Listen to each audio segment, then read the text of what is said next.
கிராமத்தில் ஸ்ரீ பத்ரகாளியம்மன் கோவிலில் சித்திரை திருவிழாவை முன்னிட்டு பக்தர்கள் பால்குடம் எடுத்து திரளான பக்தர்கள் சுவாமி தரிசனம் செய்து வழிபட்டனர். மயிலாடுதுறை மாவட்டம் தரங்கம்பாடி தாலுகா திருக்கடையூர் மணல்மேடு ஊராட்சிக்குட்பட்ட காடுவெட்டி இரவணியன் கோட்டகம் கிராமத்தில் பத்ரகாளியம்மன் கோவில் உள்ளது. இந்த ஆண்டு சித்திரை திருவிழா கடந்த 27ஆம் தேதி பந்தக்கால் முகூர்த்தம் நிகழ்ச்சி நடைபெற்றது. அதனைத் தொடர்ந்து தினமும் பத்ரகாளியம்மனுக்கு பல்வேறு வகையான அபிஷேகங்கள் செய்யப்பட்டு சிறப்பு அலங்காரத்தில் பக்தர்களுக்கு காட்சியளித்தார். இதனையடுத்து சித்திரை திருவிழாவை முன்னிட்டு காடுவெட்டி சமுதாய கூடத்திலிருந்து காப்பு கட்டி விரதமிருந்த ஏராளமான பக்தர்கள் பால்குடம் எடுத்தனர்.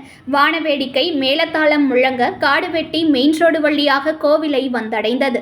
பால்குடம் எடுத்து வந்த போது சிறுவர்கள் முதல் பெரியவர்கள் முதியவர்கள் வரை பலர் சுவாமி வந்து ஆடியது மெய்சிலிர்க்க வைத்தது. அதனைத் தொடர்ந்து பத்ரகாளியம்மனுக்கு பால், இளநீர், பன்னீர், பஞ்சாமிரதம் உள்ளிட்ட பல்வேறு வகையான அபிஷேகங்கள் செய்யப்பட்டு சிறப்பு அலங்காரத்தில் பக்தர்களுக்கு காட்சியளித்தார். பக்தர்களுக்கு அன்னதானமும் வழங்கப்பட்டது. அதனைத் தொடர்ந்து இரவு வீதி உலா நடைபெற்றது. இதற்கான ஏற்பாடுகளை கிராமத்தினர் செய்தனர். திருவிழாவை முன்னிட்டு பொறையாறு போலீசார் பாதுகாப்பு பணியில் ஈடுபட்டனர்.